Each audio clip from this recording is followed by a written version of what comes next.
ಸತಿವನ್ನು ಹೇಳ್ತೀನಿ ಕೇಳ್ರಿ. ಕಾಲ 800 ವರ್ಷಗಳ ಹಿಂದೆ, ಸ್ಥಳ ಕಲ್ಯಾಣ ನಗರ, ತಲಚೂರ ಚಕ್ರವರ್ತಿ ಬಿಜ್ಜಳನ ರಾಜಧಾನಿ ಕಲ್ಯಾಣ ನಗರ. ಈಗಿನ ಬಸವ ಕಲ್ಯಾಣ, ಆಗಿನ ಕಲ್ಯಾಣ ನಗರ. ಎಂಥ ಸಮೃದ್ಧರಾಡದು ಬಿಜ್ಜಳನ ರಾಜಧಾನಿ. ಬಿಜ್ಜಳನ ರಾಜ್ಯದಲ್ಲಿ ಎಲ್ಲವೂ ಸುಸೂತ್ರ. ಆದರೆ ರಾಜಕುಮಾರನಿಗೆ ಮಾತ್ರ ಯುವರಾಜನಾಗಬೇಕೆಂಬ ಹಂಬಲ, ಅವನಿಗೆ ಅವನ ಮಿತ್ರ ಬಳಗದವರ ಬೆಂಬಲ. ಆಗಲೇಬೇಕೆಂಬ ಆಶೆ ಮಾತ್ರ ಅಚಲ, ತಯಾರಿ ನಿಶ್ಚಲ.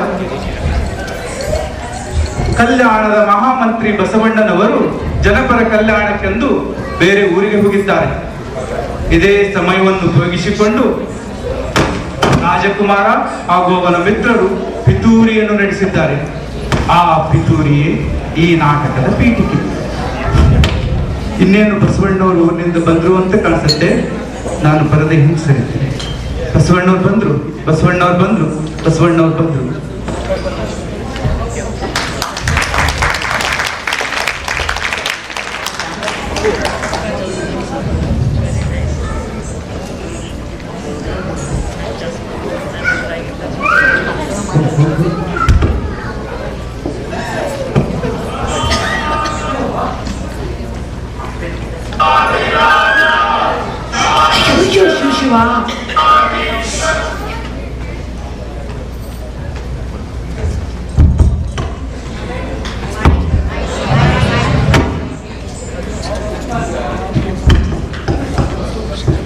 ಸಂಭಾಳಿಸ್ಕೊಂಡು ಹೋಗ್ಬೇಕು.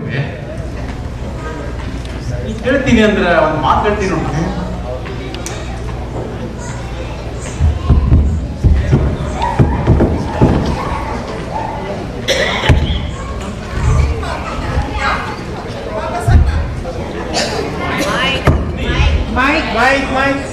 ಚಂದದಂತ ಕೇಳಿದ್ದು.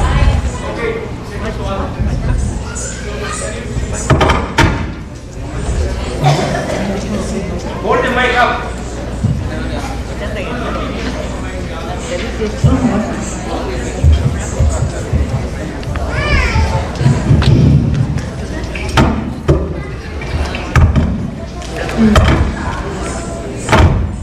ನಿನ್ನ ಧ್ವನಿ ಬಹಳ ಚಂದದ ಹೇಳಿದ. ಆದ್ರೆ ಚಂದನ ಗೀತ ಬಹಳ ಚಂದ ಆಡ್ತೀಯ ಅಂತ. ಹೌದಾ? ಒಂದಾರ ಒಂದೆರಡು ದಿನದ ಮಟ್ಟಿಗೆ ನಿನ್ನ ಮನೆ ನಿನ್ನ ಸೃಷ್ಟಿಗೆ ಒಪ್ಪಿಸು. ಅಕ್ಕಿನ ನೋಡ್ಕೊಡಿ, ಬಿಡದು. ನೀನು ಸಂಡೆಯಿಂದ ಮಹಾಮತಿಗೆ ಬಾ. ಅಕ್ಕಿಯಾ ನಾವಲ್ಲಿ ಅಲ್ಲಿ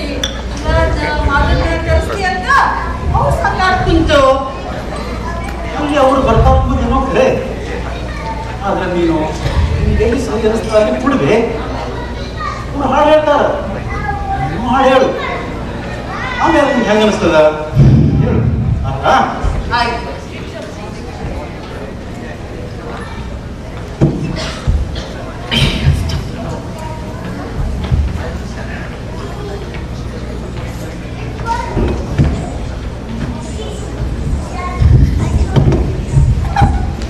ಬನ್ರಿ ಹೊಡ್ರಣ್ಣ, ಬೇಗ ಬನ್ರಿ.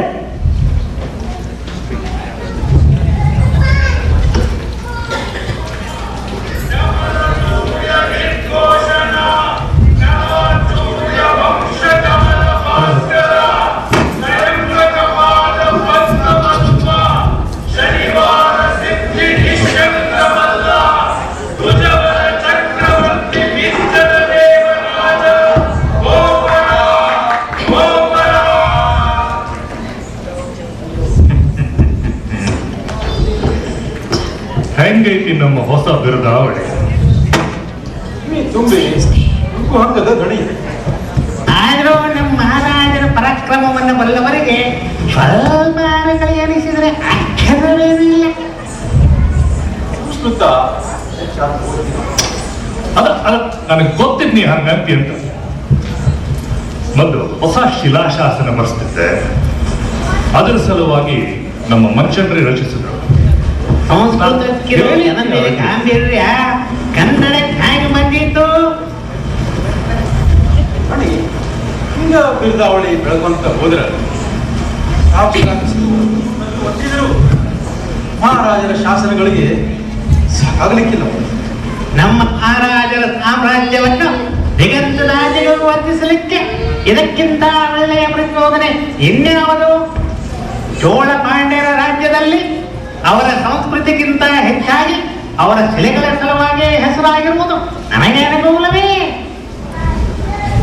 ಒಂದು ಹೊಸ ಶಾಸನ, ಅದರೊಳಗ ನಡೆಸಲಿಕ್ಕಂತ ಒಂದು ಹೊಸ ಯುದ್ಧ, 500 ಹೊಸ ವೀರಗರು, 1000 ಹಸಿರು ಮತ್ತು ಪರಾಕ್ರಮದ ವೆಚ್ಚಕ್ಕಂತ ಹೊಸ ತೆರಿಗೆ, ಬಿಟ್ಟಿ, ಪಟ್ಟಣ, ಗುರು. ನಾವು ಮಹಾರಾಜರ ಪ್ರಜೆಗಳು, ಮಹಾರಾಜರ ಕೀರ್ತಿಗೋಸ್ಕರ ಎಂಥ ಗೋಳನ್ನು ಸಹಿಸಿಕೊಳ್ಳುವುದು ನಮ್ಮ ಕರ್ತವ್ಯ. ನಾವು ಮಹಾರಾಜರ ಅಧಿಕಾರಿಗಳು. ಮಹಾರಾಜರ ಪ್ರಜೆಗಳ ಗೋಳನ್ನು ಮಹಾರಾಜರ ಕಿವಿ ಮೇಲೆ ಹಾಕೋದು ನಮ್ಮ ಕರ್ತವ್ಯ. ನಶ್ವರ ಬಸವಣ್ಣ ನಾವೆಲ್ಲ ಹೋಗುತ್ತೀವಿ, ಆದ್ರೆ ಶಿಲೆಗಳು ಸಹಸ್ರಾರು ವರ್ಷ ಶಾಶ್ವತವಾಗಿ ನಿಂತು ನಮ್ಮ ಮಹಾರಾಜರ ಕೀರ್ತಿಯನ್ನು ದಿಗದಿಗಂತಕ್ಕೆ ಹಾಡಿ ಹಬ್ಬಿಸ್ತಾವನ್ನೋದನ್ನ ಮರಿತಕ್ಕಂತಲ್ಲ. ಬರೆದಿಟ್ಟ ಅಕ್ಷರಗಳನ್ನು ಓದಲಿಕ್ಕೆ ಕಣ್ಣು ಬೇಕು, ಆಡಲಿಕ್ಕೆ ಅಲ್ಲಿಗೆ ಬೇಕು. ಈ ಸ್ಥಾವರ ಶಿಲೆಗಳಿಂದ ಏನಾಗಬೇಕು? ಹೊರಡುವ ಅರ್ಥವನ್ನು ಈ ಮನುಷ್ಯ ದೇಹ ಹೊರಡಿಸ್ತದೆ. ಅದಕ್ಕೆ ನಾವು ಮೊದಲು ಮನುಷ್ಯರ ಬಳಿಗೆ ಸ್ಥಾವರ ಕಳಿಗುಂಟು, ಜಂಗಮ ಕಳಿವಿಲ್ಲ. ನೀ ಬಂದ್ರ ಓಲಿಗೆ ಒಗ್ಗರಣೆ ಹಾಕಿದ ಹಾಗೆ ಆಕೇತಿ ನೋಡು. ಧಣಿ, ಇವು ಭಂಡಾರದ ಕೀಲಿ. ನನ್ನ ಮೇಲೆ ನಂಬಿಕೆ ಇಟ್ಟು ಒಪ್ಪಿಸಿದ್ರಿ, ಉಪಕಾರ ಆದ್ರೆ ಈಗ ಹೊಚ್ಚಿ ಅನಿಸ್ಲಿಕ್ಕೆ ಇವನ್ನ ಹೊಳ್ಳಿ ಹೋಗ್ಬೇಕು. ನಾ ತಗೊಳ್ಳೋದಿಲ್ಲ ಅಂದ್ರೆ ಅರಮನೆಯೊಳಗ ವಾದಯ ಅಲ್ಲಿ ಲಿಂಗಕ್ಕೆ ಅರ್ಪಿಸಿ ಹೋಗು. 4-5 ವರ್ಷ ಹಬ್ಬ ಹರಿದಿನ ಬಿಟ್ರೆ ನೀ ಅರಮನೆ ಕಡೆ ಆದಿಲ್ಲ. ನಾ ಯಾಕೆಂತನೂ ಕೇಳಿ, ಮಹಾರಾಜರಿಗೂ ಭಂಡಾರಿ ಬಸವಣ್ಣಗೂ ಮುರುಗಡೆ ಆಗೈತಿ ಅಂತ ಇಡೀ ರಾಜ್ಯ ಆಡ್ಕೊಳಕತ್ತೆ. ಹಿಂಗಿದ್ದು ಆ ಭಂಡಾರದ ಕೀಲಿ ಕೈ ಹೊಳ್ಳಿ ಇಸ್ಕೊಳ್ಳಿ. ನಮ್ಮ ಅರಸೊತ್ತಿಗೆಯನ್ನು ಹಂಗಿಸಿ ನೀ ವಚನ ಬರಲಿ. ನಿನ್ನ ಅನುಭವಗೋಷ್ಠಿಯಲ್ಲಿ ಹಾಡಿ ನನ್ನ ಗೊತ್ತಾಯ್ತು. ನಾ ಮೊದಲ ಹೇಳಿದ್ದೆ, ನಾ ಭಂಡಾರದಲ್ಲಿ ದುಡಿಯೋದು ಪಿಂಚಳ ಮಹಾರಾಜರ ಅನುಕೂಲತೆಗಾಗಲ್ಲ. ಅದು ರಾಜವಂಶದ ಸ್ವತ್ತಲ್ಲ, ಪ್ರಜೆಗಳ ಸ್ವತ್ತು. ಪ್ರಜೆಗಳ ಪಾಲಕ ಅಂತ ರಾಜನಿಗೆ ಅದೇ ಅಧಿಕಾರ ಅದ. ಆದ್ರೆ ಅವರ ಮನೆಯವರಿಗೆ ಮಾತ್ರ ಅಲ್ಲಿ ಪ್ರವೇಶವಿಲ್ಲ. ಅದೇನೇ ಇರಲಿ, ನಾ ಕೇಳೋ ಪ್ರಶ್ನೆಗೆ ನೆಟ್ಟಿಗೆ ಉತ್ತರ. ಬೇರೆ ಯಾವನಾರು ಅರ್ಥ ಆಗಿದ್ದಿದ್ರೆ ನನ್ನಷ್ಟು ಸಣ್ಣ ಬಿಡ್ತಿದ್ದೆ ಇಲ್ಲ. ಅದನ್ನು ಕೂತೀನಿ. ಹಾಗಾದ್ರೆ ನಾ ಹೇಳಿದ್ ಕೇಳು. ಹುಡುಗಾರದಾಗ ಆದದ್ದು ಆಗೋಯ್ತು, ಮರ್ತು ಬಿಡೋದು. ನನ್ನ ಮಗ ಎಬಡ ಅರಿವುಗೆ ಚೇ ಏನಿ ಮಾತು ಮಹಾಪ್ರಭು.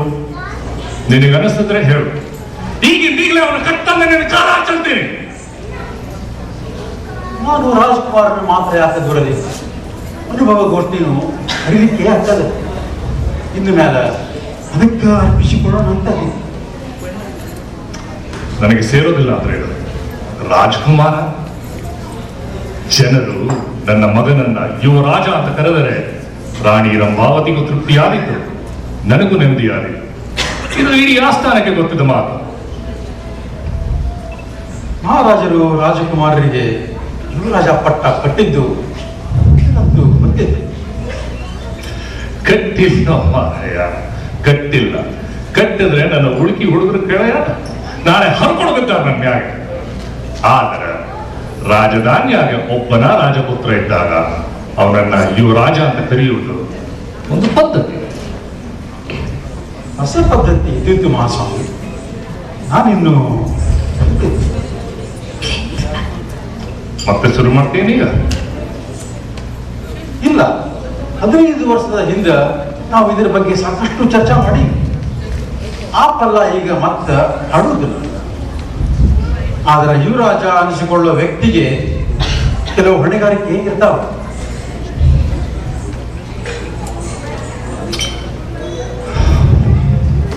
ಆಯ್ತು, ನನಗದರ ಗೊತ್ತಿಲ್ಲೇನು? ಮಂಚಣ್ಣ ಪ್ರಭು, 15-16 ವರ್ಷಗಳ ಕೆಳಗಿನ ಮಾತು.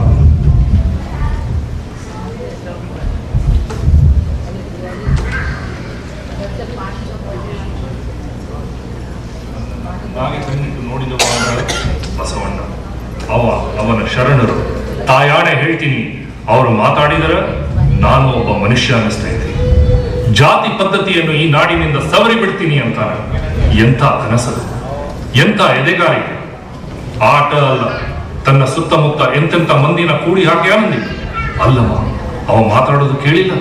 ಕನ್ನಡ ಅಮೃತದ ಸಲಿ, ಜೇಡರ ದಾಸಿಮಯ್ಯ, ಅಕ್ಕ ಮಹಾದೇವಿ, ಒಬ್ಬರ ಇಬ್ಬರ ಎಲ್ಲ ಒತ್ತಟ್ಟಿಗೆ ಕೂಡ್ತಾರೆ, ಹಾಕ್ಯಾಡ್ತಾರೆ, ಹಾಡ್ತಾರೆ. ಇನ್ಯಾರ ಕೈಲಿ ಇದು ಸಾಧ್ಯ ಆಯ್ತು? ಮತ್ತಿದನ್ನೆಲ್ಲ ಎಲ್ಲಿ ಮಾಡ್ಯಾನಂದಿ? ಬಿಜ್ಜಳನ ಕಲ್ಯಾಣದಾಗ. ಕಾಶ್ಮೀರದ ಅರಸ ಇಲ್ಲಿ ಬಂದರ ನನ್ನ ಓಲಗಕ್ಕೆ ಬರೋದಿಲ್ಲ. ನೆಟ್ಟಿಗೆ ಬಸವಣ್ಣನ ಮಹಾಮನಿಗೆ ಹುಕ್ಕಾನು. ಸಣ್ಣ ಮಾತಾದ ಈಟೆಲ್ಲ ನೋಡಿ ನಾನು ಶರಣ ಆಗಬೇಕು ಅಂತ ಅನಿಸಿತ್ತು. ಆದರೆ ಆಟ ಸರಳಲ್ಲದು. ಕಳಬೇಡ, ಕೊಲಬೇಡ, ಹುಸಿಯ ನುಡಿಯಲು ಬೇಡ, ಮುನಿಯಬೇಡ. ಈಟೆಲ್ಲ ಬ್ಯಾಡಗಳನ್ನು ತಲೆಗೆ ಸುತ್ತಿಕೊಂಡು ರಾಜಕೀಯದಾಗ ಬದುಕಿ ಉಳಿಯುವುದಂತೆ ಐತೆ ಅಲ್ಲದ?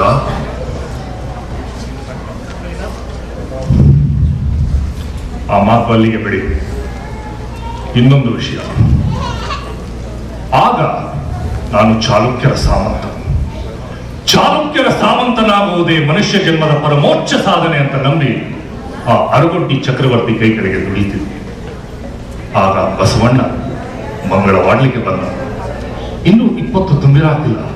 ಆದರೆ ಏನು ಮಾತು, ಏನು ಚಟುವಟಿಕೆ.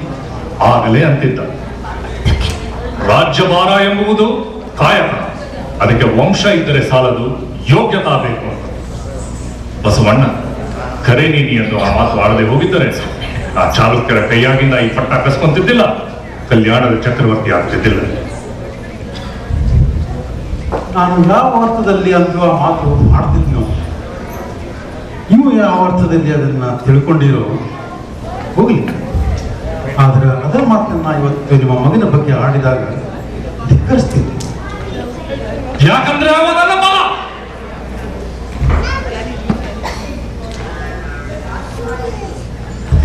ತಿಳಿತೇನು? ನನ್ನ ಮಗ, ನನ್ನ ಮಗ. ಮಗ ಅಂದ್ರೆ ತಿಳಿತೈತೆ ನಿನಗೆ? ಅಲ್ಲೋ, 1,96,000 ಶರಣರು ನಿನ್ನ ಹೆಸರಲ್ಲಿ ದೀಪ ಹಚ್ಚಿ ಈ ಕಲ್ಯಾಣ ನಗರದಾಗ ಬದುಕ್ಯಾರಂತೆ. ಅದರಲ್ಲಿ ಅರ್ಧಕ್ಕರ್ಧ ಮಂದಿಗೆ ನಿನಗೊಬ್ಬ ಮಗ ಅದಾನಂತ ಗೊತ್ತಿದ್ರು, ಅವನ ಹೆಸರೇನು ಅಂತ ಸಹಿತ ಗೊತ್ತಿಲ್ಲ. ಎಂತ ಅಪ್ಪ ನೀನು, ಎಂತ ತಪ್ಪಲ್ಲಿ ಬಾಳೆಯುವ ಕೂಸಿನದು. ವ್ಯವಹಾರ ಕಲ್ಪು ಬಸವಣ್ಣ. ರಾಜ್ಯ, ಸಾಮ್ರಾಜ್ಯ, ಇಹಪರ ಎಲ್ಲ ಯಾರ ಸಲುವಾಗಿ? ಮಗನ ಸಲುವಾಗಿ. ಕೊನೆಗೆ ಉಳಿಯೋದೇನು? ಪುತ್ರ ಸಂತಾನ. ಈ ನಾಡಿನ್ಯಾಗ ಪ್ರತಿಯೊಬ್ಬ ಮನುಷ್ಯ ದುಡಿಯೋದು ಯಾಕೆ, ಗಳಿಸೋದು ಯಾಕೆ, ಉಳಿಸೋದು ಯಾಕೆ, ಆಳೋದು ಯಾಕೆ? ಮಗನ ಸಲುವಾಗಿ. ಮಗ ಕರಳು ಬದುಕು ನೆತ್ತರು ಕುಡಿದು ಎಡಮುಚ್ಚಿಕೊಳ್ಳುವ ಮಗ. ಮಗ ಇಲ್ಲದಿದ್ದರೆ ಅಳಿಯ, ಇಲ್ಲದಿದ್ದರೆ ಮೊಮ್ಮಗ, ಭಾವ, ಮೈದುನ, ಅಂತೂ ಪುತ್ರ ಸ್ಥಾನ ಒಬ್ಬ.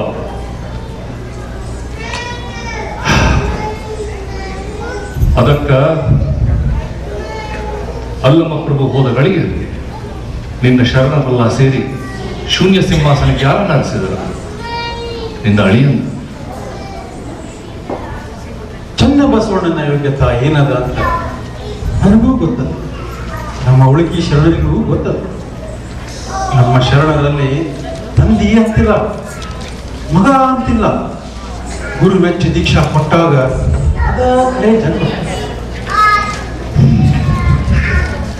ನೀ ಹಾಗಂತ ತಿಳ್ಕೊಂಡು ನೀ ಸಣ್ಣಂದಿರ್ತ ಮನೆ ಬಿಟ್ಟು ಓಡಿ ಹಾದಿ ತಿರುಗರು, ತುಳಿದರು, ಸಾಧು ಸನ್ಯಾಸಿಗಳು ಇವರನ್ನೇ ತನ್ನ ಬಳಗ ಅಂತ ನಮ್ಮ ಬೆಳೆದು ನಿನಗೆ ಮನಿ ಹಾಗಿಲ್ಲ, ಜಾತಿ ಮತದ ಎಗ್ಗಿಲ್ಲ.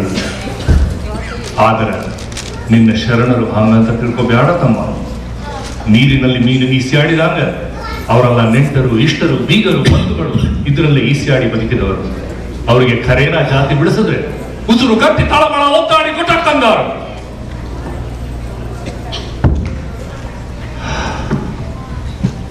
ನಿನಗೆ ಭಂಡಾರ ಬೇಡ ಎಂದೇ ಹೋದಲ್ಲ, ಬಿಡು ಹಂಗಾರ.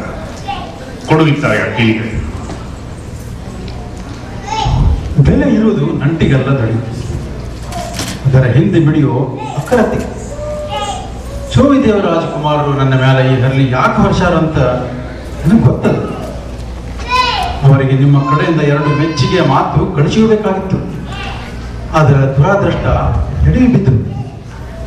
ದಡಿ ಅವರು ದಡ್ಡರ ಯುವಕರಲ್ಲ. ಹತ್ತಿದೆ ಕೂಡಿಸಿ ಬೆನ್ನ ಮೇಲೆ ಪ್ರೀತಿದೆ ಕೈ ಆಡಿಸಿ. ಅವರಿಗೆ ಬೇಕಾಗಿರೋದು ಅಷ್ಟ. ಅವ ಬ್ರಾಹ್ಮಣ ವಟು ಅಲ್ಲ, ಕ್ಷತ್ರಿಯ ರಾಜಪುತ್ರ. ಅವರ ಬೆನ್ನು ಭರಪೂರ ಚಾಟೆ ಹಿಡಿದುಕೊಂಡಿಲ್ಲ ಅನ್ನೋದಕ್ಕ ಹಿಂಗ ದಡ್ತನ ಮಾಡ್ತಾನೆ. ನನಗನ್ನಿಸ್ತದೆ ದಣಿ, ರಾಜ್ಕುಮಾರರು ಬೊಕ್ಕಸಕ್ಕೆ ಕೈ ಹಾಕಿರದ ಇದ್ರು ಇಂದಲ್ಲ ನಾಳೆ ಈ ಋಣಾನುಬಂಧ ಮುಗಿಯೋದ. ಅವರು ನಿಮಿತ್ತ ಆದರೂ ಅಷ್ಟ. ಇತ್ತಿತ್ತಲಾಗ ನನಗೆ ಮಹಾರಾಜರ ಆಳ್ವಿಕೆಯ ಉದ್ದೇಶ ಏನು, ಧೋರಣೆ ಏನು ಅನ್ನೋದು ತಿಳಿದಂಗಾಗಿದೆ. ನನಗಷ್ಟ ಅಲ್ಲ, ಆಸ್ಥಾನದ ಯಾವ ಮಂತ್ರಿಗೂ ತಿಳಿದಂಗಾಗಿದೆ. ಒಬ್ಬ ಮಂತ್ರಿ ಏನು ಮಾಡ್ತಾನ ಇನ್ನೊಬ್ಬಗೆ ಗೊತ್ತಿಲ್ಲ. ಮಹಾರಾಜರ ಮನಸ್ಸಂತೂ ಯಾರಿಗೂ ಗೊತ್ತಿಲ್ಲ. ಅದಕ್ಕೆ ಒಂದೊಂದು ಸರ್ತಿ ನನಗೆ ಮಹಾರಾಜರು ಇವನ್ನೆಲ್ಲ ತಮ್ಮ ಆಡಳಿತದ ಅನುಕೂಲತೆಗಾಗಿ ಮಾಡ್ಕೊಂಡಾರೋ ಅಂತ ಅನುಮಾನ ಉಂಟಾಗ್ತದೆ. ಹೌದಾ? ಹಂಗಾರ ನೋಡ್ತೇವೆ. ಕಲ್ಲಪ್ಪ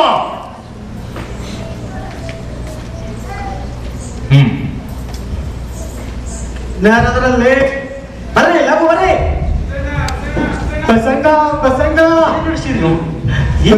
ಪ್ರಸಂಗ ನೀನು ಈತ ದೊಡ್ಡವ ಅಂತ ತಿಳಿದಿಲ್ಲೋ. ಬಂಗಾರಪ್ಪ ಏನಾಯ್ತು ಹಿಂಗ ಸಾಲ ಬಿಡ್ಲಿಕ್ಕೆ? ಲಗ್ನ ಆಗಿ 4 ವರ್ಷ ಆಯ್ತು. ಹುಟ್ಟಿದ ಕೂಸೆಲ್ಲ ಹೋಗ್ತವ.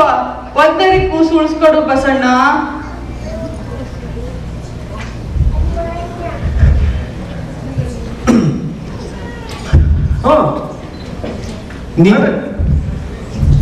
ಸರಿ ಸಾಕು, ಸರಿ ನೋಡ್ರಲ್ಲ. ಸರಿ, ನಾನು ಹೋಗ್ತೀನಿ ಸರ್. ಬಸಣ್ಣ ಬಸಣ್ಣ ಬಸಣ್ಣ.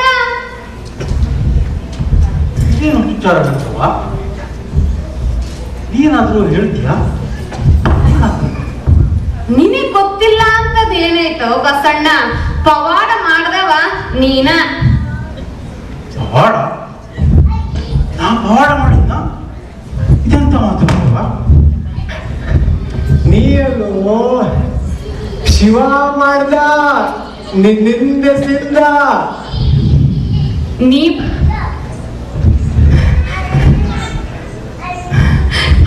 ಅಲ್ಲ ಬಸಣ್ಣ, ನಿನಗೆ ಅಷ್ಟು ಗೊತ್ತಿಲ್ಲೇನಪ್ಪ? ನೀ ಅರಮನೆ ಬೊಕ್ಕಸ್ದಾಗಿಂದ ರೊಕ್ಕ ಇಸ್ಕೊಂಡಿದ್ದಿ ಅಂತಲ್ಲ, 50,000 ಹೊನ್ನು. ಅದನ್ನ ಆ ಶಿವ ಮತ್ತೆ ತುಂಬಿ ಕೊಟ್ಟಾನಂತ. ಚಿಕ್ಕ ದನಿಯಾರು ರೊಕ್ಕ ಎಣಿಸಿದ್ರ 1 ದುಗ್ಗಾಣಿ ಕಮ್ಮಿ ಇದ್ದಿದ್ದಿಲ್ಲಂತ. ಆಮ್ಯಾಗ ಖಾಲಿ ಚೀಲ ತುಂಬಿಸಿದ್ರು ಹಣ್ಣು ಹೊರಗ್ ಸುರಿಯಾಗತ್ತಿದ್ವು. ನಾ ಬೊಕ್ಕಸ್ದಾಗಿಂದ ಹಣ್ಣು ಕದಿತೀನಂತ ನೀವೆಲ್ಲ ನಂಬ್ತೀರಿ?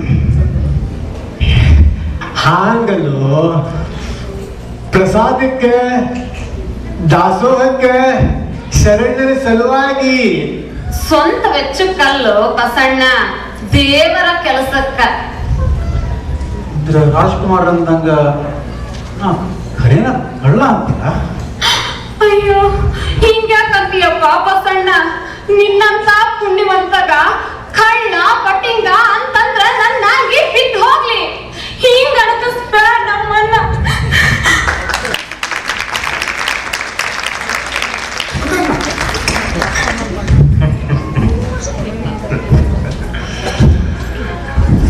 ಹೆಂಗೈತಿ ಭಕ್ತಿರ ಸಾಮೃತ ಸಾರ.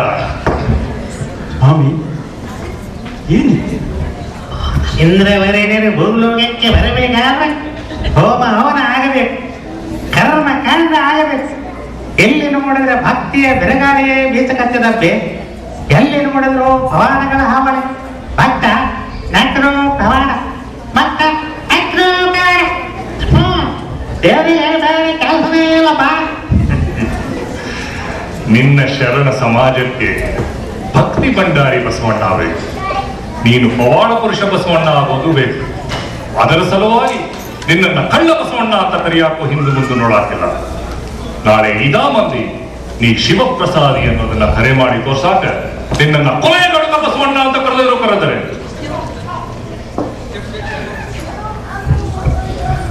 ನಾನು ಒಬ್ಬ ಸಾಮಾನ್ಯ ರಸ. ಶಿವನ ಜೋಡಿ ಗುರುಡಿಗೆ ಬೀಳೋದು ನನ್ನ ಅಳವಲ್ಲ. ನನಗೆ ಗೊತ್ತಿರೋದು ಸಾಮಾನ್ಯ ನೀತಿ ನೇಮ. ಆಟಕ್ಕೆ ಬಂದರೆ ಯುಕ್ತಿ, ಕೊನೆಗೆ ಶಕ್ತಿ. ನನ್ನ ತಲೆನೋವು ತಿಳ್ಕೋ ಬಸವಣ್ಣ, ಯಾಕಂದ್ರೆ ನಾಳೆ ಇದಾ ತಲೆನೋವು ನಿನ್ನನ್ನು ಕಾಡೀತು. ನಾ ಕಳ್ಳ ಮೋಸಗಾರ ಅಂತ ಜನ ನನ್ನ ದೂರುವುದಾದ್ರೆ ದೂರ, ಆದರೆ ಶರಣರ ಮುಂದೆ ನಾ ಭಕ್ತ ಅಂದ್ರೆ ಎಂತ ನಾಚಿಕೆ. ಮಾವಿನ ಕಾಯಿಯೊಳಗೊಂದು ಎಕ್ಕಿ ಕಾಯಿ ನಾನು. ನನ್ನ ಭಕ್ತಿ ಮೋಟ್ರಿನ ಮೌಳಿ ಮುಖವರತಿಯ ಶೃಂಗಾರ. ನನ್ನಂತ ಭಂಡ ಲಜ್ಜೆ ಭಂಡನ ಸಲುವಾಗಿ ಶಿವ ಪವಾಡ ಮಾಡ್ತಾನ ತಲೆದಂಡ.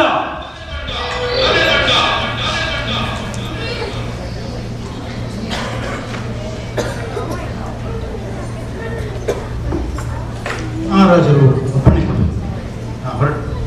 ಕನ್ನಪ್ಪ ಎಲ್ಲಿ ಮಹಾಮನಿಗೆ ಹೊಂಟೇನು ಬಸವಣ್ಣ? ಇಲ್ಲವೇ, ಇಲ್ಲಿಂದ ನೆಟ್ಟಗ ಮಡ್ಡೂರಿಗೆ ಹೋಗಬೇಕು ಅಂತ ಮಾಡಿದ್ದೆ. ಈಗ ಹೊರಟ್ರ ಹೊತ್ತು ಮುಳುಗುದ್ರೊಳಗ ಮುಟ್ಟು. ಹೌದಲ್ಲ, ಅಲ್ಲಿ ನಿನ್ನ ಶರಣರಿಗೂ ಜೈನರಿಗೂ ಬಡಿದಾಟಕ್ಕೆ ಬಂದೈತಂತೆ. ನೀ ಹೋಗ್ತಿ ಚಲೋ ಆಗ, ಅಂದ್ರೆ ನಾ ಬ್ಯಾರೆ ಯಾವ ಅಧಿಕಾರಿಗಳನ್ನು ಕಳಿಸೋದಿಲ್ಲ. ಇಂಥ ನ್ಯಾಯಾಧಿಕಾರಿಗಳ ತನಕ ಆದ ಪರಿಸ್ಥಿತಿ ಇನ್ನೂ ಹದಗೆಡ್ತೈತಿ ಅಂತ ನನ್ನ ಅನುಭವ. ಬೇಡ, ಅಷ್ಟು ದೀರ್ಘಕ್ಕೆ ಹೋಗ್ಬೇಕು. ನಾನಲ್ಲೇ ಹೊರಟೇನೆ, ನೋಡ್ಕೋತಿ. ಹೋಗ್ತಾ ನಮ್ಮ ಜಗದೇವನನ್ನ, ಅವನ ತಾಯಿಯನ್ನ ಮಾತಾಡಿಸ್ಕೊಂಡು ಹೋಗ್ತೀನಿ. ಸಾಂಬಶಿವ ಶಾಸ್ತ್ರಿಗಳು ತೀರಿಕೊಂಡಾಗ ನಾ ಭಂಡಾರದಲ್ಲಿದ್ದೆ. ಕಲ್ಲಪ್ಪ ಬಸವಣ್ಣನ ಸಂಗಾತಿ 4 ಆಳುಗಳನ್ನ ಕಳಿಸು. ಬೇಡ ಹೇಳಿ, ನನಗೆ ಕಾವಲು ಪಡೆ ಬೇಕಾಗಿ.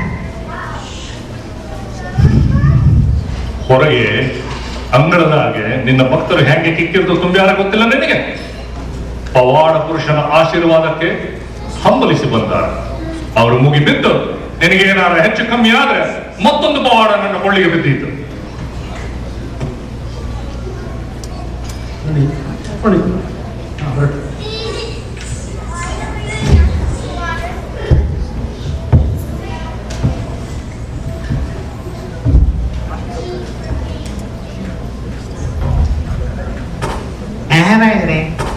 ಮಹಾರಾಜರೇ, ಇದರಲ್ಲಿ ಯುವರಾಜರದು ಏನು ತಪ್ಪಿಲ್ಲ ಮಹಾರಾಜರೇ. ಬಸವಣ್ಣನ ಮಹಾಮನೆಯೊಳಗೆ ದಿನನಿತ್ಯ ಅನ್ನ ಸಂತರ್ಪಣೆ ನಡೀತದಂತ, ಸಹಸ್ರಾರು ಭಕ್ತರಿಗೆ ಊಟ ಉಪಚಾರ ಆಗ್ತದಂತ. ಇದೆಲ್ಲ ವೆಚ್ಚ ಹೆಂಗೆ ಬಳಸ್ತಾನ ಅಂತ ಇಡೀ ಕಲ್ಯಾಣ ನಗರ ಮಾತಾಡಕತ್ತೇನೆ ಸ್ವಾಮಿ. ನನ್ನ ಮಗ ಒಬ್ಬನ ದಡ್ಡ ಅಂತ ತಿಳ್ಕೊಂಡಿದ್ನಿ. ಇಡೀ ಕಲ್ಯಾಣ ಟಶಾಣ ಅಂತ ಅಲ್ಲ. ಭಂಡಾರದ ಪ್ರಧಾನಿಗೆ ರೊಕ್ಕದ ಕೊರತೆ ಇದ್ರೆ ಭಂಡಾರದಾಗ ಯಾಕೆ ಎತ್ತಬೇಕು? ಒಂದಿಲ್ಲೊಂದ್ ದಿವಸ ಖಾತ್ರಿಲೇ ಸಿಕ್ಬಿಡ್ದಾನ. ಅದ ಸ್ವಲ್ಪ ತಲೆ ಇದ್ರೆ ಸಂಬಳಕ್ಕೂ ಮೀರಿ ಕಿಂಬಳ ಗಳಿಸಬಲ್ಲ. ಬಸವಣ್ಣ ಅದನ್ನು ಮಾಡಬೇಕಾಗಿಲ್ಲ. ಅಂದ್ರೆ ಏನು ಮಹಾಪ್ರಭು ತಿಳಿಲಿಲ್ಲ. ನನ್ನ ರಾಜ್ಯದಾಗ 1,96,000 ಶರಣರಿರ್ತಾರ. ಅವರ ಸಂಸ್ಥಾ ಹೆಂಗೆ ನಡೀತೈತೆ ಅಂತ ತಿಳ್ಕೊಳ್ಳದೆ ಇರ್ತೀನಿ. ಮಹಾಮನಿಯ ದುಗ್ಗಾಣಿ ಲೆಕ್ಕ ನನಗೆ ಗೊತ್ತೈತೆ.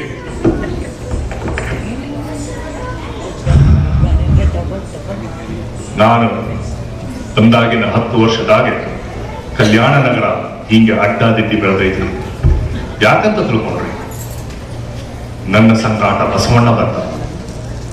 ಬಸವಣ್ಣ ಜೊತೆ ಶರಣರು ಬಂದ. ಪ್ರತಿಯೊಬ್ಬ ಶರಣ ಕಾಯಕವೇ ಕೈಲಾಸ ಅಂತ ರಟ್ಟಿ ಮುರಿದು ದುಡಿತಾರೆ. ಕೂಲಿ ಮಾತ್ರ ಆವತ್ತಿನ ದಾಸೋಹಕ್ಕೆ ಏಟು ಬೇಕು ಆ ಅಡ್ಡ ತಗೋತಾರೆ. ಹೆಚ್ಚು ಕೇಳೋದಿಲ್ಲ. ಲಾಭ ಯಾರಿಗೆ? ಇಂದು ರಾಜ್ಯದ ಮೂಲಿ ಮೂಲೆಯಿಂದ ವ್ಯಾಪಾರಸ್ಥರು ಕಲ್ಯಾಣಕ್ಕೆ ಬರ್ತಾರೆ. ಕಲ್ಯಾಣದಾಗ ಜಗಳಿಲ್ಲ, ಪಗಳಿಲ್ಲ, ಕಳಿಲಿಲ್ಲ, ಕೊಂಕಿಲ್ಲ, ಧಾರಣಿ ಕಡಿಮೆ, ರೋಗ ವ್ಯವಹಾರ, ಕೆಲಸ ಚಂದ ಅಂತ ಹಾಡಿ ಹರಿಸಿ ತಮ್ಮ ಸಂಪತ್ತನ್ನು ತಂದು ಇಲ್ಲಿ ಸುರಿತಾರೆ. ಲಾಭ ಯಾರಿಗೆ? ಇಲ್ಲಿ ವ್ಯಾಪಾರಸ್ಥರಿಗೆ. ಜೈನರಿರಲಿ, ವೈದಿಕರಿರಲಿ, ಬಣಜಿಗರಿರಲಿ, ಅವರವರಿಗೆ ಅವರವರ ವಾದ. ಅದರ ಅರ್ಥ ಎಲ್ಲರಿಗೂ ಒಂದಲ್ಲ.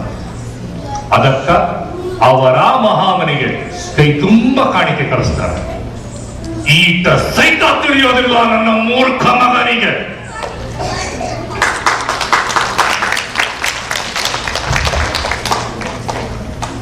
ಕಲ್ಲಪ್ಪ ಹೊರಗೆ ಗದ್ದಲ ಕಮ್ಮಿ ಆಗೈತೋ ಇಲ್ಲೋ? ಹೋಗಕ್ಕೆ ಗೊತ್ತಾಯ್ತು. ಇನ್ನು ಕಮ್ಮಿ ಯಾಕ್ರಿ? ಎಲ್ಲ ಗಪ್ಪಗಾರಿಗಿತ್ರಿ. ಎಲ್ಲರೂ ಬಸವಣ್ಣ ನಿಂಬಲ್ಲ ಹೋಗಿಬಿಟ್ರು.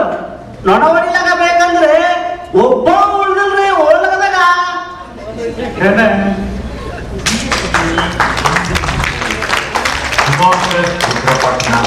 ನಮಸ್ಕಾರ. ತಾವೆಲ್ಲರೂ ಈ ದಿನ ತಲೆದಂಡ ನಾಟಕದ ಒಂದು ಮುಖ್ಯವಾದ ದೃಶ್ಯವನ್ನು ನೋಡಿ ರಂಜಿಸಿರುತ್ತೀರಿ ಎಂದು ನಂಬಿದ್ದೇನೆ.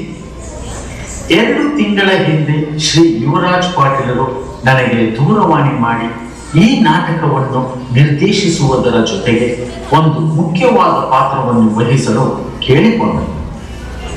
ಟೊರೊಂಟೊ ನಗರದಲ್ಲಿ ಅಚ್ಚುಕಟ್ಟಾಗಿ ಕನ್ನಡವನ್ನು ಮಾತಾಡಿ ಅದು ಉತ್ತರ ಕರ್ನಾಟಕ ಶೈಲಿಯ ಕನ್ನಡವನ್ನು ಉಚ್ಚರಿಸಿ ನಟಿಸುವ ಉತ್ಸಾಹ ಇರುವವರು ಬಹಳ ಕಡಿಮೆ.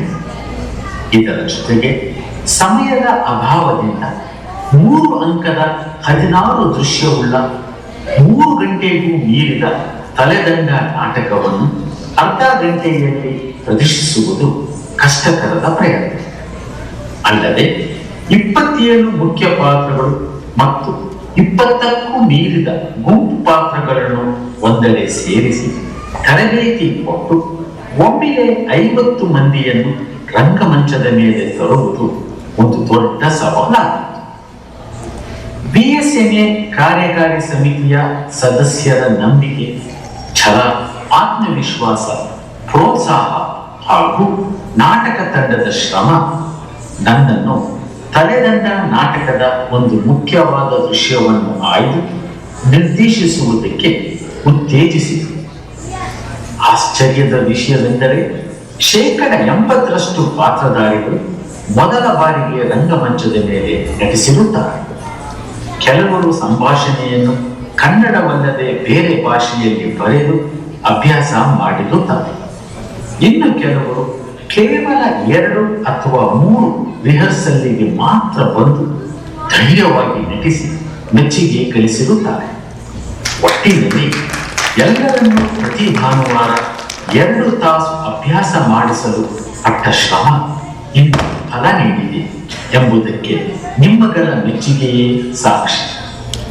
ಈ ನಮ್ಮ ಪ್ರಯತ್ನವನ್ನು ಸಫಲಗೊಳಿಸಿದ BSNA ಕಾರ್ಯಕಾರಿ ಸಮಿತಿಗೆ, ರಿಹರ್ಸಲ್ ಮಾಡಲು ಅವಕಾಶ ಕೊಟ್ಟವರಿಗೆ, ಹೊಟ್ಟೆ ತುಂಬ ಊಟ ಹಾಕಿದವರಿಗೆ ಮತ್ತು ಈ ನಾಟಕವು ಯಶಸ್ವಿಯಾಗಲು ಎಲ್ಲ ತರಹದಲ್ಲಿ ಸಹಕಾರ ಸಹಾಯ ನೀಡಿದವರಿಗೆಲ್ಲ ಇಂದಿನ ನಾಟಕ ತಂಡ ಬಹಳ ಆಭಾರಿಯಾಗಿದೆ. ಇಂತಿ ತಮ್ಮ ಸೇವಕ ಅಮ್ಮ ದಿವಾಕರ್.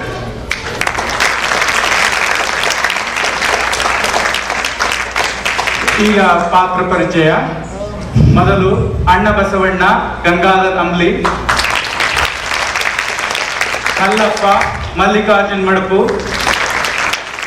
ಮುದುಕ ವಿಜಯ್ ಐವಳ್ಳಿ, ಕಲಚೂರ ಚಕ್ರವರ್ತಿ ಬಿಜ್ಜಳ ವಿನಯ ಗರುಡಾಚಾರ್, ಮಂತ್ರಿ ಕುತಂತ್ರಿ ಕೊಂಡಿ ಮಂಚಣ್ಣ ಅನಿಲ್ ಕುಲಕರ್ಣಿ,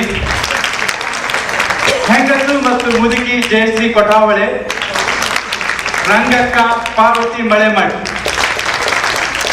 ಮತ್ತು ನಿರ್ದೇಶಕ Diwakar ರುದ್ರಪಟ್ನ. Diwakar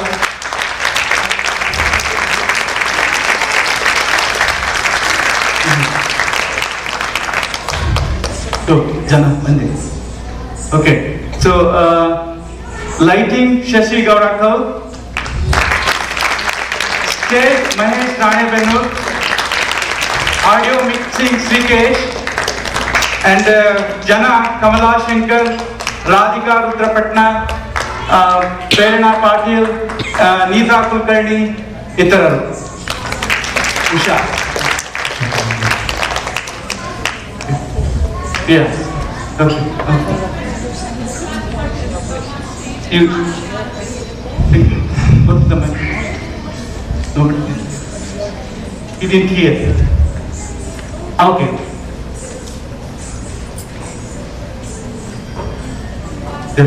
Divakar, our certificate put it in. Okay, put it. Okay, put it. Not okay.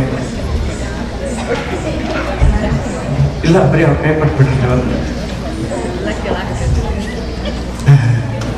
Diwakar ರುದ್ರಪಟ್ನ ನಿರ್ದೇಶಕ. And presenter is Basavaraj Patil, program coordinator. ಇನ್ನು ಪಾತ್ರಗಳು ನಿರ್ಗಮಿಸ್ತವೆ, ಹಂಗೆ ನಿರ್ಗಮಿಸ್ತಾನೆ ಆಗಮಿಸ್ತಾರೆ. ಯಾಕಂದ್ರೆ ಮುಂದಿನ ಕಾರ್ಯಕ್ರಮ ಅನುಭವ ಮಂಟಪ. ಇಲ್ಲಿಂದ ಅವ್ರು ಬಿಟ್ಟರು ನೆಟ್ಟಿಗೆ ಅನುಭವ ಮಂಟಪಕ್ಕೆ. ಮುಂದೆ ಅನುಭವ ಮಂಟಪದಲ್ಲಿ ನಿಮ್ಮನ್ನೆಲ್ಲ ಮತ್ತೆ ಭೇಟಿ ಆಗ್ತಾರೆ. ಅಲ್ಲಿವರೆಗೆ ನಮಸ್ಕಾರ.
ಉಳ್ಳವರು ಕಟ್ಟುವ ಗುಡಿಗೋಪುರ, ಬಲ್ಲಿಗರು ತಿಂದು ತೇಗುವ ಯಜ್ಞ ವೈಭವ.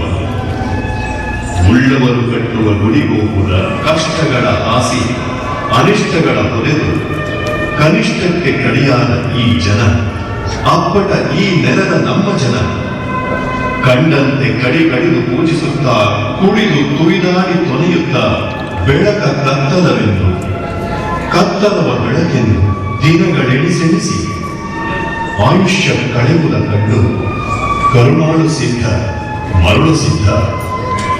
ಶಿವ ಶಿವ, ಜಗವೆಲ್ಲ ನಿಮ್ಮದೇ ಸಂತಾನ, ಅನ್ಯವೇ ಇಲ್ಲಿಲ್ಲ ಎಂದು ಶಿವದೃಷ್ಟಿ ಬೀರುತ್ತಾ ಶಿವಮುದ್ರೆ ಎತ್ತುತ್ತಾ ಬಂದ. ಇದು ಬಂದ ಮೌಢ್ಯಕ್ಕೆ ಕಾಲಾಗ್ನಿ, ಶುಭ ಚಿಂತನೆಯ ಮಂದಾರ ಕುಸುಮ.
ಕರ್ನಾಟಕ ಮಂಗಳ ಮಹೋನ್ನತ ಸಿಂಹಾಸನಾಧೀಶ ಭೂಪರ ಭೂಪರ ಭೂಪರ ಭುಜಬಲ ಚಕ್ರವರ್ತಿ ಬಿಜ್ಜಳ ಮಹಾರಾಜ ಪ್ರಭು ಭೂಪರ ಭೂಪರ ಭೂಪರ.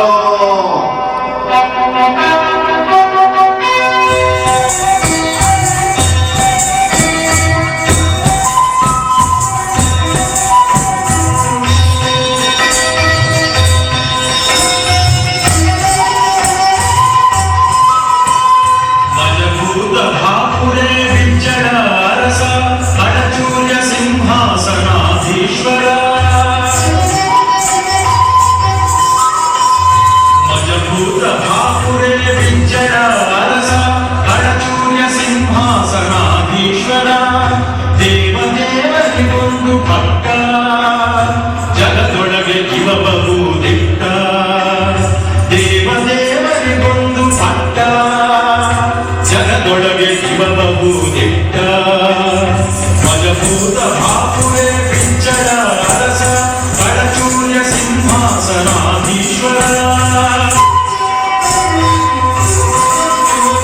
ಶರಣ ಸಂಕುಲಗೊಂದು ಹೊನ್ನ ಕಳಸ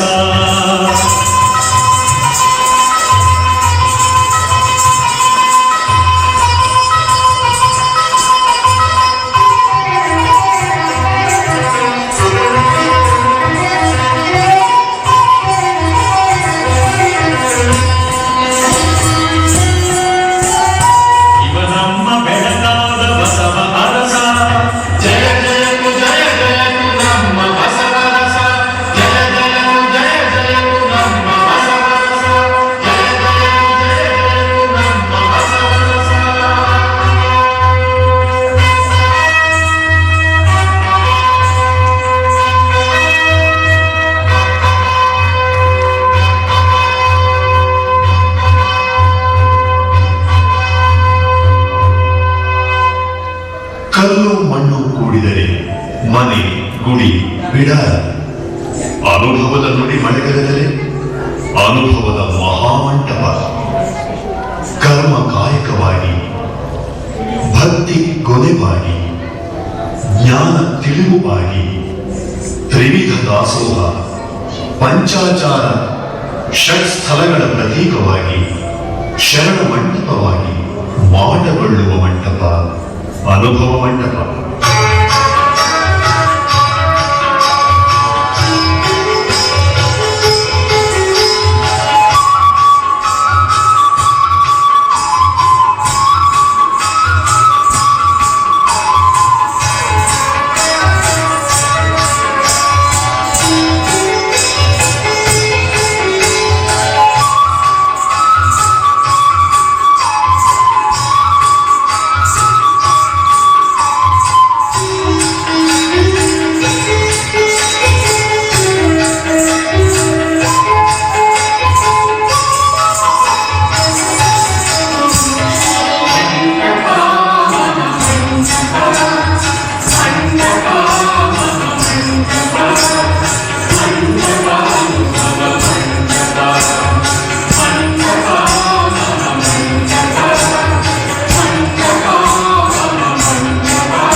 ನಿರ್ಜೀವಗೊಳಿಸಿ ಬಡವ ಬಂದಿದರೆಂಬ ಭೂತವಂ ಬಿಡಿಸಿ